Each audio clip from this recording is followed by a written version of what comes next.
On today's episode, we have Satpal Kaur, founder and design building science principal of her own firm. Satpal, welcome to the show. Thank you, guys. I'm really looking forward to it.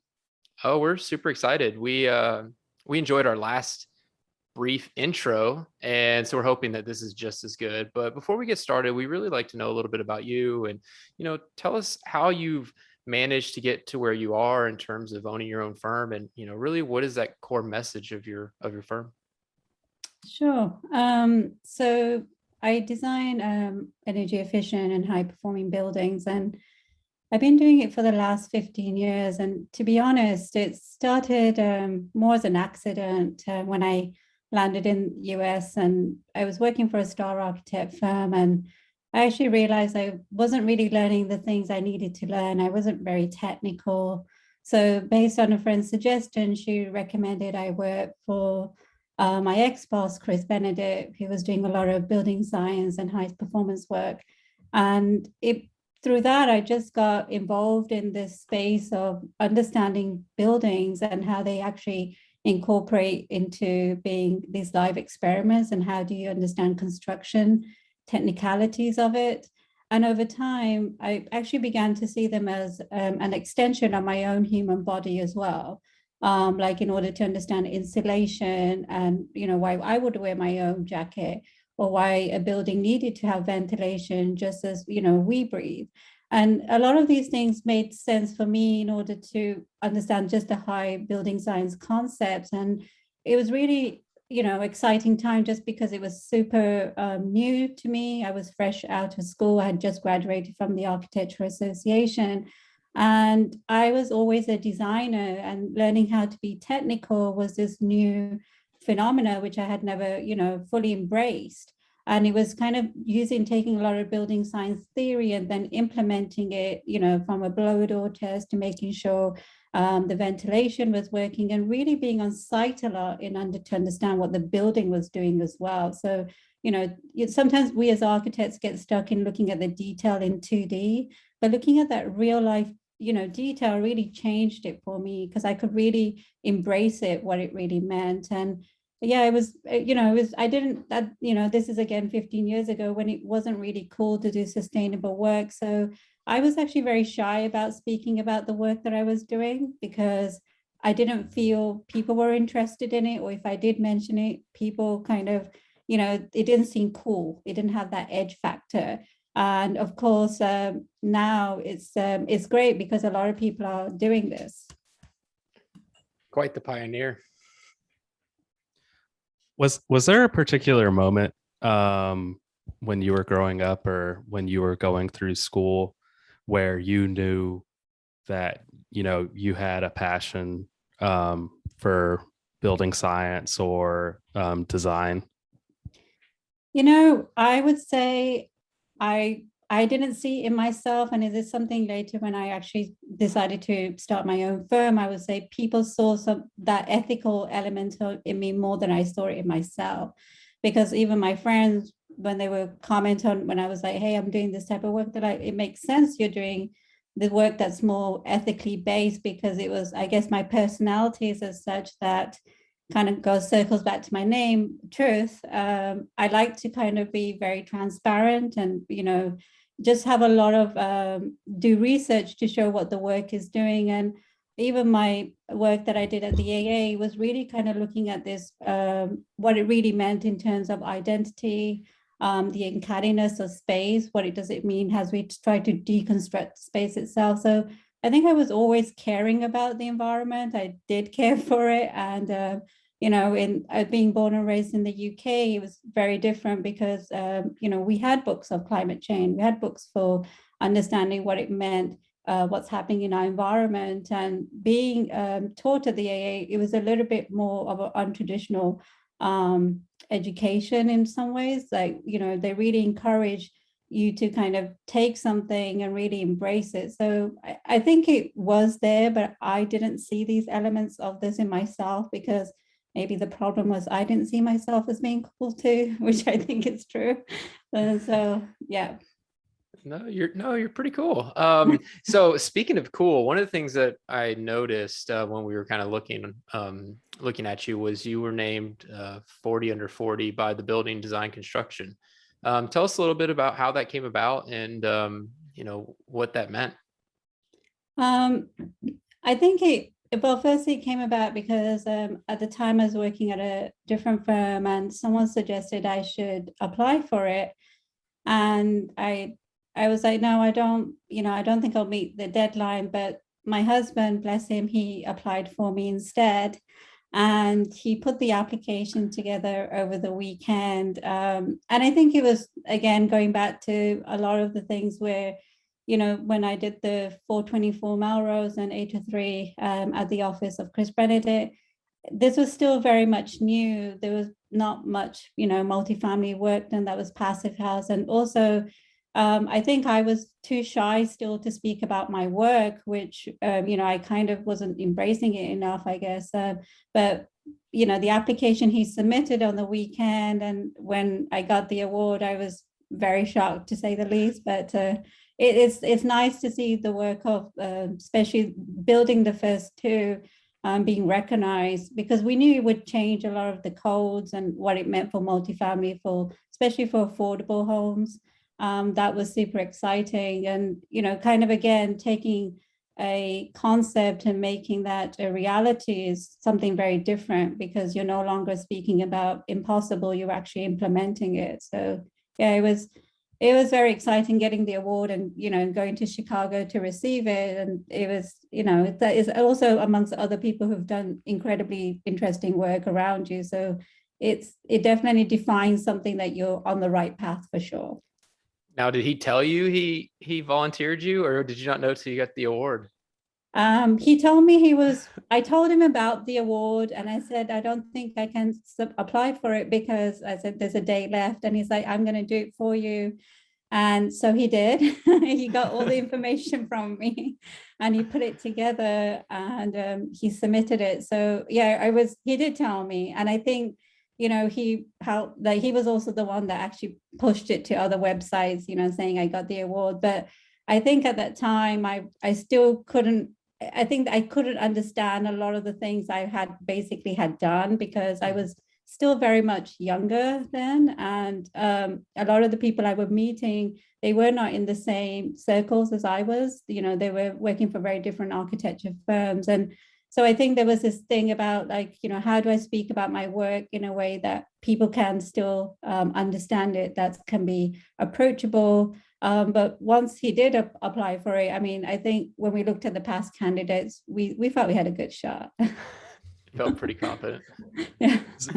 So as non-residents of the Big Apple, New York, could you talk to us about the One City Built to Last initiative and your contribution of helping design the first multifamily passive house in New York City that was recognized by that?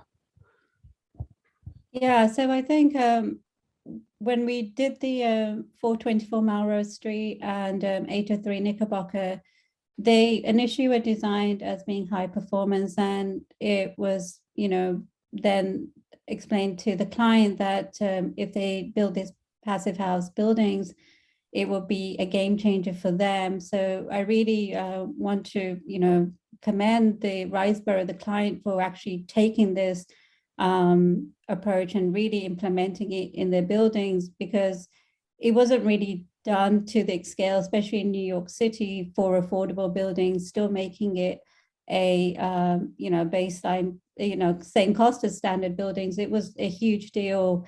And also meeting the air tightness was an even more bigger deal. So it came about just taking a already high performance design building and then executing it to becoming built to passive house standards. And I think the client was the one that was very open towards the idea, and taking, knowing what it would mean also for them as an organization. And then when the first energy bills came out, the mayor recognizing that this is something that can be done for future affordable buildings. It's not just, a baseline. Affordable buildings don't have to be done for standard or baseline buildings. There's the excuse was no longer there. We had the data. It was, kind of being and setting an example to follow this. So that, I think, was what really made to change certain guidelines changes for affordable future construction that now have that incorporated in there. And now more in New York City, we're seeing that even in part of like retrofitting affordable buildings in New York, they're still, they're trying to be done to passive house standards or even net zero standards. And I think that's very exciting. It really changes the language, and that this is not just an exclusive lifestyle. It's applicable to all. Architecture is my tool, right? This is my superpower that I have. This is the tool that I know I can make the change in the world and in the built environment. I think most people are so busy looking at the numbers, we kind of forget that, vulnerable communities are part of that equation too, how we design for them. They're not necessarily always the stakeholders there. So we as architects come with a lot of influence and biases, how we design that space. The reality is, as you start designing a lot of, high performance buildings in general, we want to make them not exclusive. We definitely want to make this a whole inclusive process that people can enjoy, have a healthy lifestyle as well. And I think one of the things that we see, especially in New York City, a lot of the affordable buildings are not healthy. They have bad leakages. They don't have any insulation. The windows are bad. The roof, hasn't probably been changed. And all these things, these communities, they unfortunately are at the receiving end, and, some of the things that we see in the news, it's not very surprising that why we're seeing them, why someone would be putting their electric heater on because they're cold. And I think some of this also is rooted down to the question should really be asked, why are we not designing healthier buildings, right? In order to reduce the energy burden for these communities that are out there. And, therefore, if they are more, if they're protected, quite frankly, we all are going to be protected. And I think it's this whole circle that we kind of have to look at it more in a logical way versus, hey, we're just going to meet certain tick boxes. Yeah, the way you put that was really inspiring, saying architecture is my superpower and that's how I'm going to create, the change towards, more sustainable buildings and helping out of climate change, but also, for, the underserved, underprivileged communities, because there's no one way to do it. These are all very complex problems. There's no one way to solve it. But if everybody can kind of use their superpower, whatever it is, however big or small, and kind of put the focus towards that. I don't know. That just really struck a chord with me. That was really cool.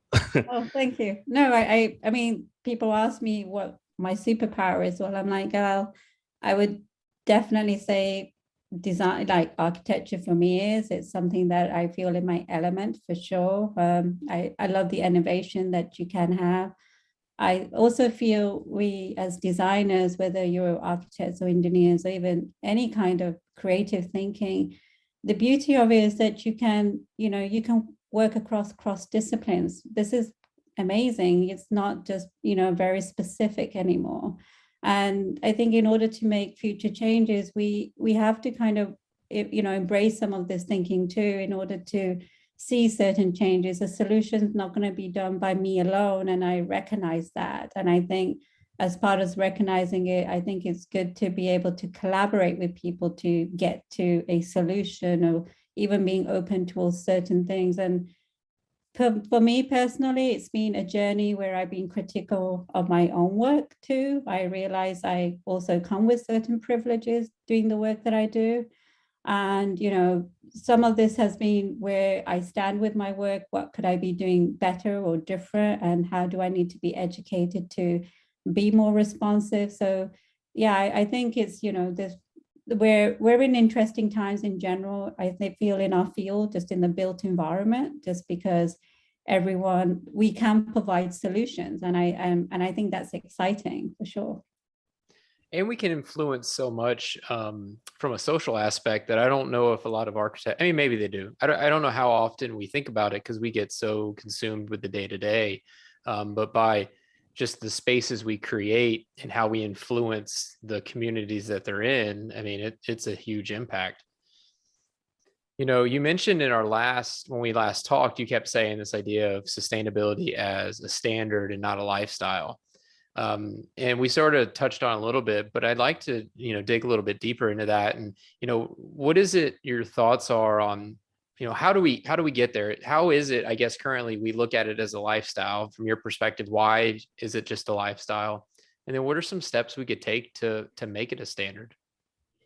So I'll be using my own experience because, every state is different. And this is just based on what I've been seeing over the years. I do think when we talk about just sustainability in general, the concept is really considered as, there's two. One is we consider it as a lifestyle with someone with privilege, with money, be like, hey, I really want to have that high performing net zero home. And this is what I want my family and me to encompass as we go into the future, because I'm really concerned about what's happening. And then the other type of client that I sometimes find is, with the vulnerable communities, the reality is they don't even know what a sustainable home is. So that's number one. They usually are coming from baseline buildings. So when we're designing some of this stuff, they only know what the standard might be just based on whatever they are given. So when we're presenting these options to them, we are in that, again, back to that position of be able to say, this is what we will be designing for you because it's right.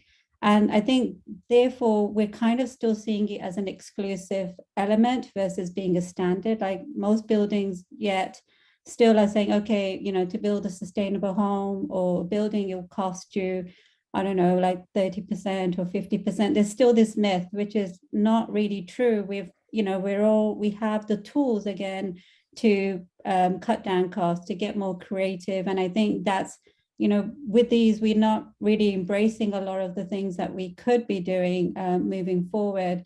And I feel some of the reasons it's not becoming the standard as fast as it could be, because there's been a lot of pushback over the years where people didn't want to do it because there are some elements you do have to implement to make buildings obviously perform. So in some of it means also re-educating the construction field too. And there has been a shift in the construction field over the years where people have started doing it, but it's not overnight. So the change itself is slow. And also, as when you go into school, the focus is not really gearing a lot of like designers or engineers to say, okay, work in a way that we're trying to get these solutions for you. This is how we want you to be building future buildings. And I think, I've kind of seen that the reason the standard is not, obviously codes make it standard where you have to implement this. But what I usually sometimes find, even with people, when I have to look at sometimes their work, just the basics, someone may not know what an air barrier is. They may not even know where to put the insulation correctly. They may not even know that they have to insulate their foundation, just simple things, because the knowledge is still not accessible in terms of it to become a full standard.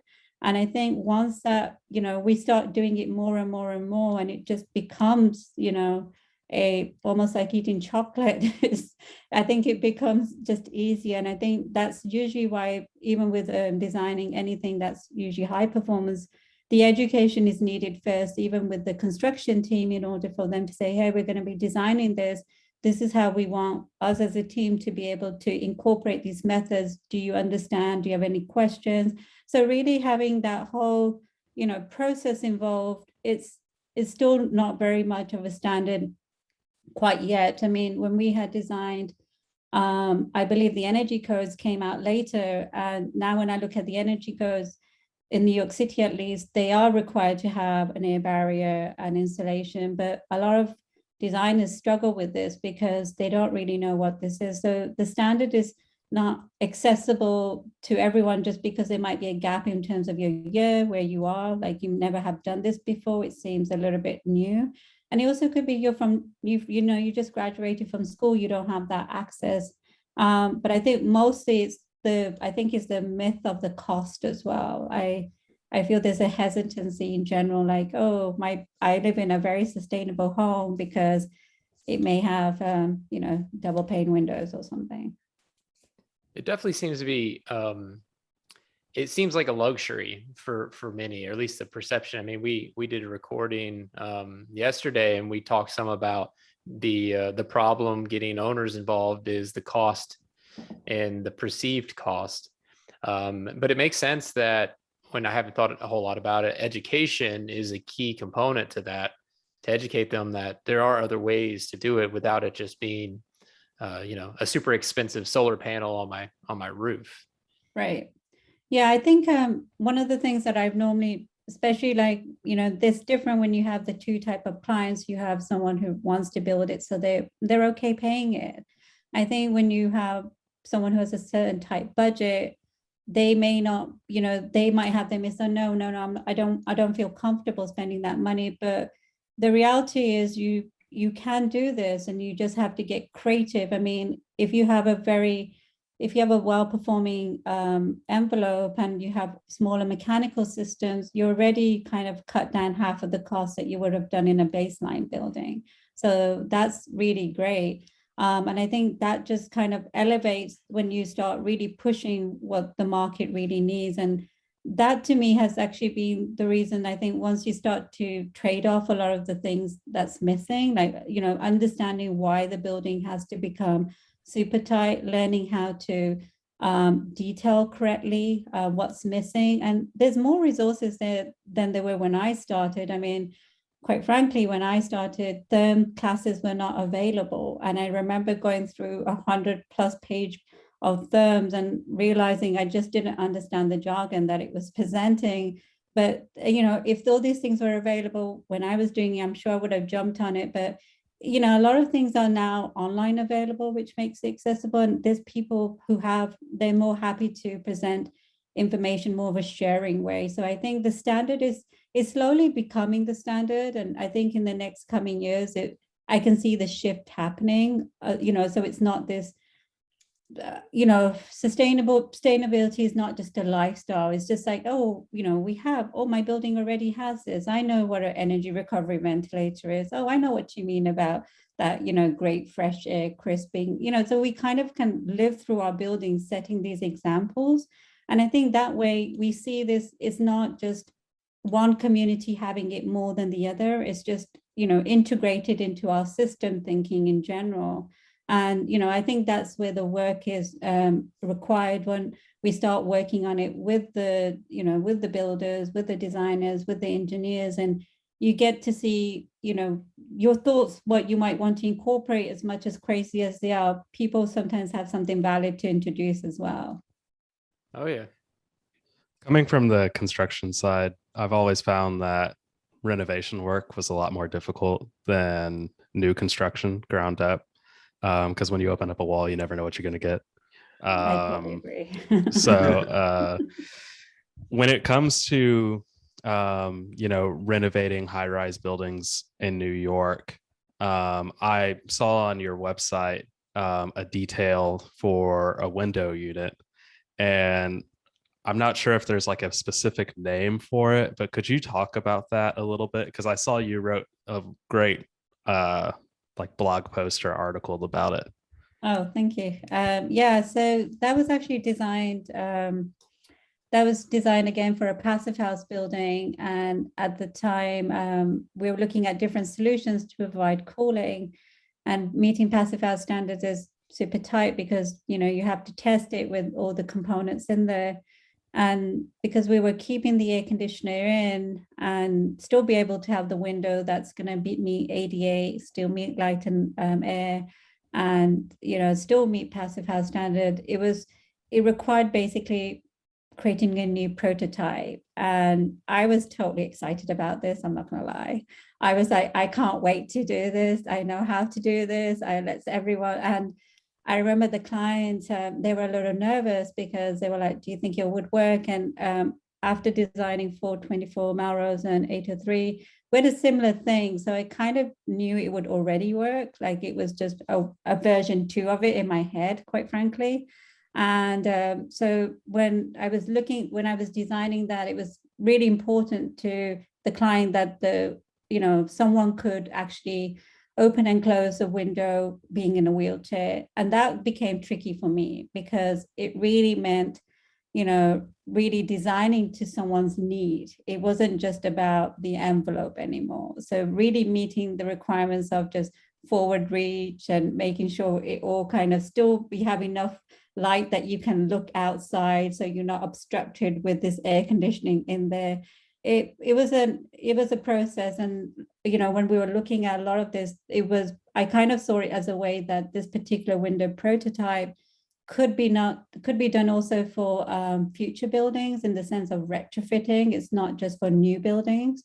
And that was the beauty of it, because sometimes what happens is like not everyone can afford to put mini splits immediately, like, cost might be an element. So it gave a range of different elements that were not available in the market then, but would be later on. And in the testing process, the client, I had left my firm at that time, the firm I was working for, but they were super gracious about allowing me to come in and document and, understand what was happening. And what was really inspiring to me watching this process is they had one woman who was the only one responsible to tape and cork the entire windows for that entire building. And it was just amazing to just see her do this work. And she was just so proud of it. And her, watching her cut this, having this, kind of whole sequencing and how it would work. For me, it was really inspiring, like kind of watching her putting this, kind of masterpiecing this technique that normally you would see men do. And she was instead doing it. And she was my size. I mean, I'm just barely 5 feet. So she was just like, lifting everything out, cork. It was a super exciting time. And, just a few weeks later when the whole windows were in, and, I had actually emailed the client. They're like, yeah, we met the test. And it was really nice to see. It was really rewarding. It kind of feels, sometimes I remind when I give sessions out to other people, that we focus on the big things like, buildings and the, design element. We forget what these small prototypes means also as part of them, where, having the access to just cooling, especially in New York City, is a big deal. But also for someone in a wheelchair as well, having access, be able to have the same, elements to use the design is super exciting. So yeah, that's how that particular one came out. And it's funny, I've gone to conferences there, and they pull up the design. So it's always nice just to see people say, and you could use this. And you're like, yes, you could use this too. I'll tell you, I went and watched your video that you did on the snow, the warm snow. Yeah, I watched that. I thought it was super informative. It's interesting you brought up the individuals in the wheelchair, because another thing you mentioned last time we talked, which I thought was kind of compelling, which I don't hear enough people say, is how you really wanted to change the way we think about the buildings and really treat them more like an ecosystem of people that are in it. Can you speak a little bit to what you meant by that? Yeah, I think so. One of the things I feel as a designer, I was critical of myself is I had my own biases when it came to design, because we already have our preferences, what we like and what we don't like. And I think when I was designing some of the earlier affordable buildings, I don't think I really understood what it meant for communities in there, what they liked or what they didn't like. And I think some of it's obviously my own education, like, having a more of a colonial architectural understanding of things and where I was born and raised. But once I started dissecting a lot of my own work, I realized that I wasn't really designing for these people per se. They were obviously the end users, but I wasn't really understanding their true needs. Like in New York City, we're a melting pot. Certain communities might have different needs to the others. Like, cross-generation living is a big deal in some communities, and yet we are not designing for them. We don't understand these needs, and that's very much what the communities are focused on. So I think when we looking at an ecosystem of designing, for me, it's very important to see what's actually happening in that particular place. You know, where I might be living is going to be radically different to Brooklyn or South Bronx or Staten Island. And that's because the communities and their needs might be different. And I feel design, we don't really kind of take that much into account when we're, you know, it's pretty much standardized still. Like we forget to include what the changing need might be needed in that environment. And I think for me, that's really important to kind of address in order to make future changes. Like, for example, even in light of COVID, where we'll still be spending some time at home, even moving on, you know, in the future, are our current spaces still relevant? You know, do they still meet the needs, what we need for future? And I think these are hard discussions when it comes to affordable designs too, because, you know, they have certain guidelines you have to follow. So I think my question there is like, do we need to go back and just revisit some of these guidelines? What are we looking at and how do we design for them? Because it's not just only about enclosure and getting the enclosure right. It's also about understanding what is really needed inside that space as well. And I think that's why architecture is super exciting, that you can, you know, you can speak with the people who are going to inhabit your space. It's not just about getting to the solution quickly. And, you know, I'm guilty of that too. But just really maybe taking a moment and, you know, assessing it more so than anything.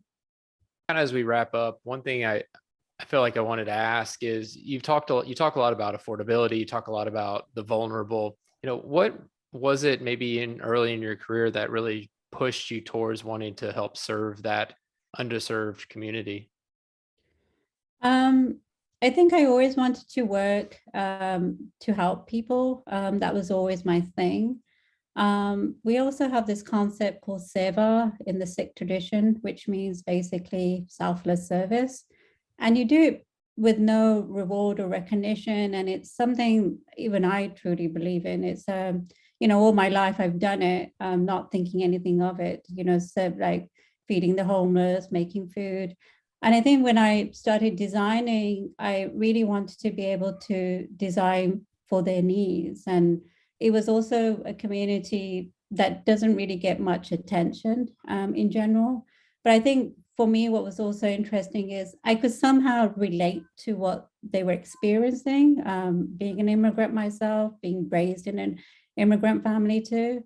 The needs, you know, these are the things that if I was a child back then, I would have totally associated with some of the things that, you know, they were suffering, or like, shouldn't use the word suffering, but they were encountering, you know, just generally with buildings and, you know, leakiness. But one thing I want to just kind of point out is what I normally find with a lot of these affordable communities is, you know, they have a lot to give though, which is always strikes me as amazing. Like, I would walk into their home and they will still treat me as a guest. Like they would say, hey, have a cup of tea. I'm like, no, I just have to just quickly take this measurement.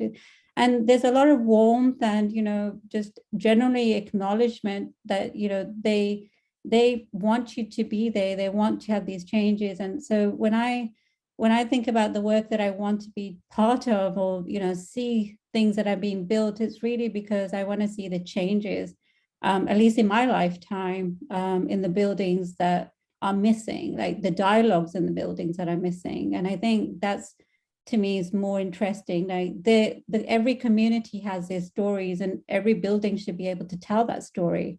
It's, you know, the design is part of that story too, and how we engage in it. So that's the reason I think I find telling like these stories through my buildings is more exciting, whether that leads to any kind of activism changes or policy changes or different ways of thinking about infrastructure.